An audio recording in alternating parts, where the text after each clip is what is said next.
saya Aufadila dengan NIM F1D1236648.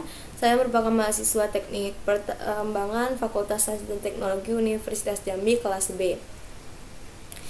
Saya akan menjelaskan materi tentang jenis-jenis longsoran pada tambang terbuka, di mana materi ini merupakan bagian dari mata kuliah Geoteknik Tambang Terbuka. Yang pertama itu longsoran busur atau circle failure. Longsoran ini paling umum terjadi di alam, terutama pada batuan yang lunak. Pada batuan keras juga bisa, tetapi hanya terjadi jika batuan tersebut sudah mengalami pelapukan dan mempunyai bidang-bidang lemah atau rekahan yang sangat rapat dan tidak dikenali lagi kedudukannya. Pada longsoran bidang dan baji, kelongsoran dipengaruhi oleh struktur bidang, perlapisan, dan kekar yang membagi tubuh batuan ke dalam masa diskontinuitas. Nah, sedangkan pada tanah itu pola strukturnya tidak menentukan dan bidang gelincirnya bebas mencari posisi yang paling kecil hambatannya. Longsoran busur itu akan terjadi jika partikel individu pada suatu tanah atau massa batuan sangat kecil dan tidak saling mengikat. Oleh karena itu, batuan yang telah lapuk itu cenderung bersifat seperti tanah. Tanda pertama suatu longsoran busur itu biasanya berupa suatu rekahan tarik permukaan atas atau muka lereng. Jadi kadang-kadang disertai dengan menurunnya sebagian permukaan atas lereng yang berada di samping rekahan. Kita dapat melihat dari ilustrasi tersebut. Ini ada permukaan, lalu ada pusat lingkaran kristisnya.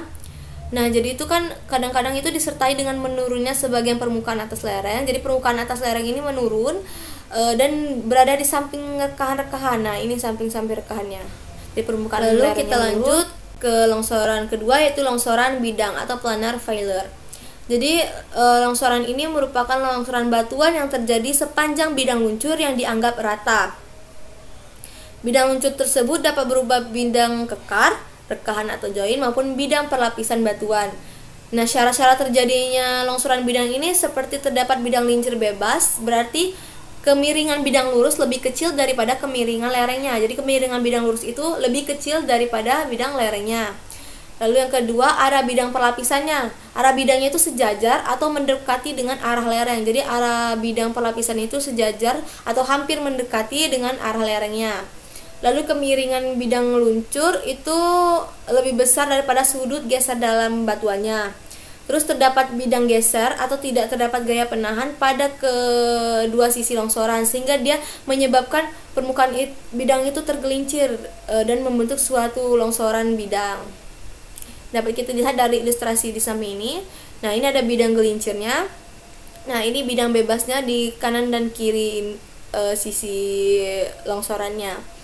Jadi dia mengalami bidang gelincir bebas ini berarti kemiringan bidang lurusnya itu lebih kecil daripada kemiringan lereng. Jadi kemiringan bidang lurusnya ini berarti lebih kecil daripada kemiringan lerengnya, sehingga dianya masuk dalam kategori longsoran bidang. Longsoran selanjutnya itu longsoran baji atau wedge failure.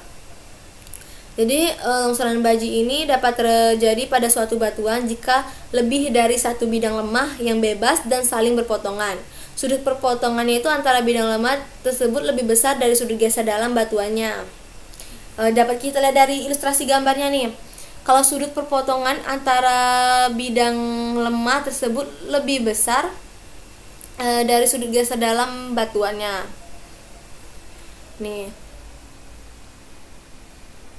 Lalu bidang lemah ini dapat berupa bidang sesar atau rekahan maupun bidang perlapisan.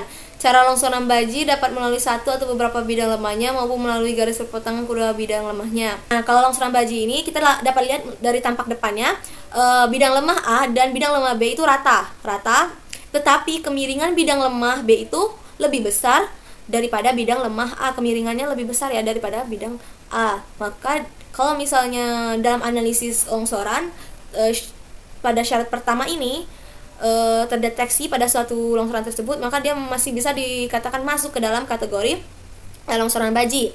Lalu syarat yang kedua itu arah penujaman garis potong harus lebih kecil daripada sudut kemiringan lereng.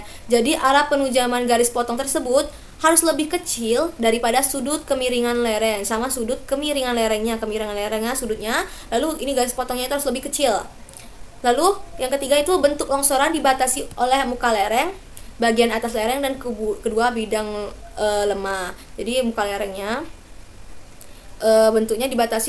bentuknya ini dibatasi oleh muka lereng, bagian atas lereng dan ke bagian atas lereng maupun kedua bidang lemahnya ya. Kalau tampak sampingnya itu kayak gini. Nah, kalau tampak depannya kayak gini. Bidang lemah A dan bidang lemah B, dan kemiringan bidang lemah B-nya itu lebih besar daripada bidang A-nya. Lalu selanjutnya itu ada longsoran guling. Longsoran guling ini terjadi pada batuan yang keras dan memiliki lereng terjal dengan bidang-bidang lemah yang tegak atau hampir tegak dan arahnya berlawanan dengan arah kemiringan lereng. Longsoran ini itu berbentuk blok atau bertingkat. Kondisi untuk menggelincir atau meluncur itu ditentukan oleh sudut geser dalam dan kemiringan bidang luncurnya. Tinggi balok dan lebar balok itu terletak pada bidang miringnya. Lalu longsoran ini terjadi itu apabila bidang-bidang lemah yang ada berlawanan dengan kemiringan lereng. Tapi seringkali longsoran ini merupakan gabungan dari beberapa longsoran utama, sehingga itu seakan-akan membentuk seperti tipe longsoran yang tidak beraturan. Kalau longsoran guling ini, dianya itu terjadi pada batuan yang keras, terus memiliki lerengnya itu juga terjal, dan bidang-bidang lemahnya itu hampir tegak. Bidang-bidang lemahnya itu hampir tegak, sehingga bentuknya saat longsor itu dianya seperti blok-blok bertingkat yang jatuh ke bawah-bawah gitu. Kayak kue lapis lah ya contohnya. Lalu selanjutnya itu ada hasil proyeksi stereografi. Nah, jadi membahas sedikit tentang proyeksi stereografi. Proyeksi stereografi ini dilakukan pada jenis longsoran untuk menganalisis kestabilan lereng dan memahami potensi terjadinya longsor. Jadi metode ini kita untuk mengamati orientasi struktur geologinya seperti bidang diskontinuitasnya itu atau retakan dan sudut kemiringan lereng. Sehingga dari metode itu kita dapat mengetahui apakah suatu lereng tersebut ada potensi untuk mengalami longsoran, dan juga kita dapat mengetahui jenis longsoran tersebut longsoran apa, apakah longsoran baji, guling, atau bidang, atau busur.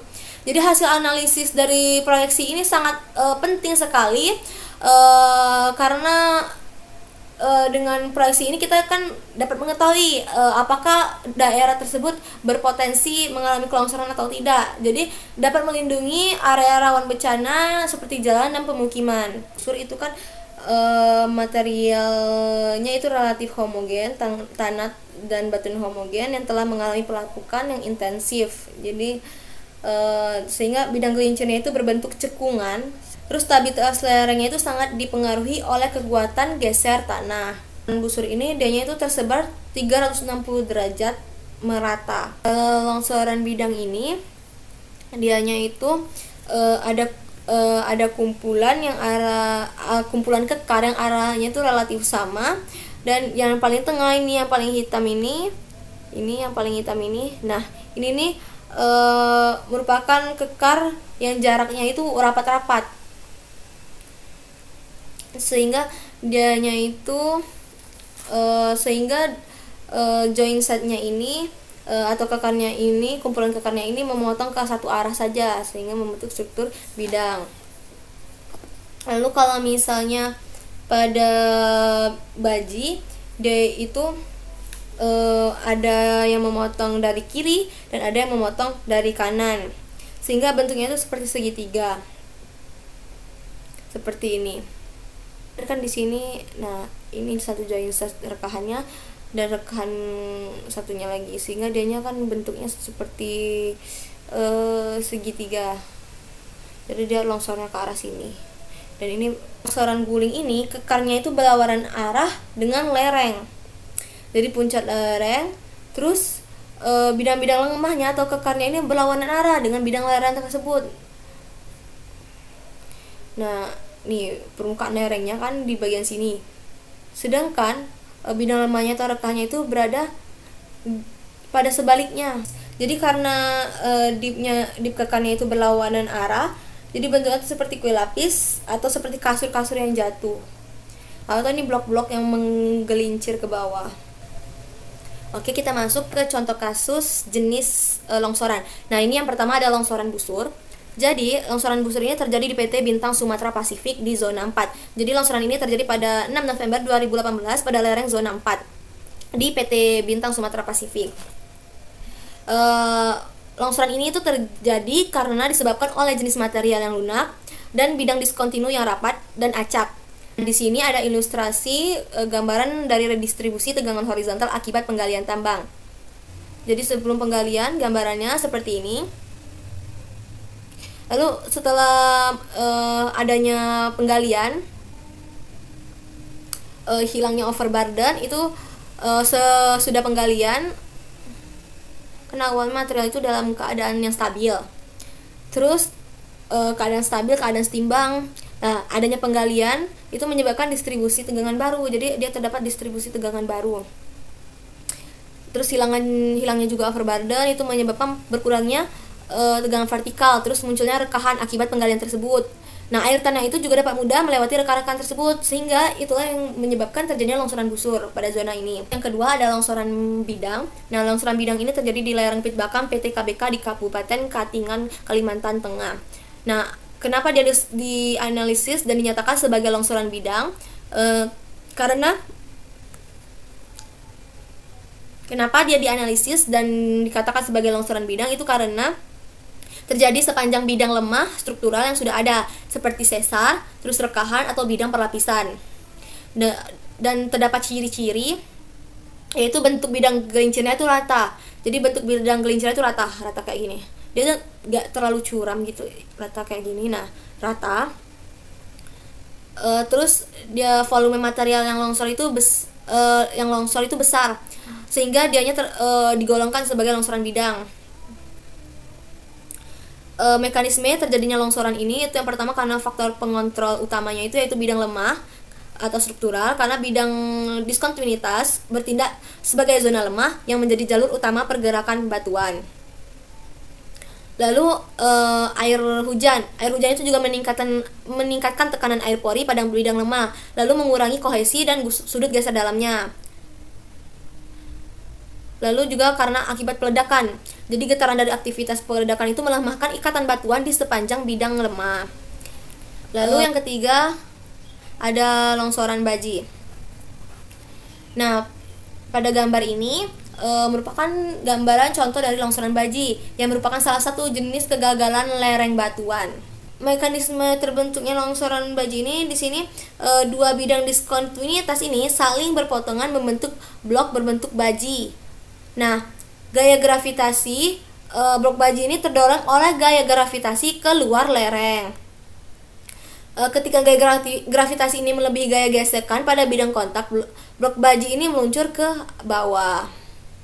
Jadi kesimpulannya yang dapat kita ambil yaitu longsoran pada gambar tersebut itu terjadi akibat kombinasi geometri bidang diskontinuitas, sudut lereng yang curam, dan gaya gravitasi. Kondisi ini diperburuk oleh pemicu eksternal seperti hujan deras atau aktivitas manusia tadi, yaitu seperti penggalian. Lalu kita masuk ke longsoran yang terakhir yaitu longsoran guling. Jadi longsoran guling ini terjadi di tambang terbuka daerah Beringin Makmur 2 Sumsel, Sumatera Selatan. Dari sini mekanisme longsoran guling yang terjadi pada tambang ini, yang pertama bidang lemah atau kekarnya itu pada batuan itu membentuk struktur kolom yang tidak stabil. Lalu gaya gravitasi itu bekerja pada kolom batuan tersebut, menyebabkan terjadinya momen guling. Lalu kolom batuan itu mulai berotasi atau mengguling di sekitar titik tumpu di bagian bawah kolom. Nah, jika momen guling melebihi gaya penahan, kolom batuan akan terlepas dari lereng dan jatuh. Jadi dalam kasus longsoran di tambang terbuka Beringin Makmur 2 ini, kekar-kekar pada batuannya menjadi faktor utama terjadinya longsoran guling. Karena longsoran ini tidak terjadi akibat faktor tektonik, melainkan oleh faktor sekunder itu seperti pergerakan alat berat dan kendaraan pengangkut batu bara. Jadi kondisi air tanah yang relatif kecil dan jenuh juga mempengaruhi potensi terjadinya longsoran. Nah, longsoran ini telah dianalisis bukan akibat pengaruh tektonik, tetapi pengaruh sekundernya seperti alat berat, kendaraan-kendaraan pengangkut yang berada di atas ini, dan juga akibat air tanahnya yang relatif kecil dan jenuh juga mempengaruhi potensi terjadinya longsoran ini.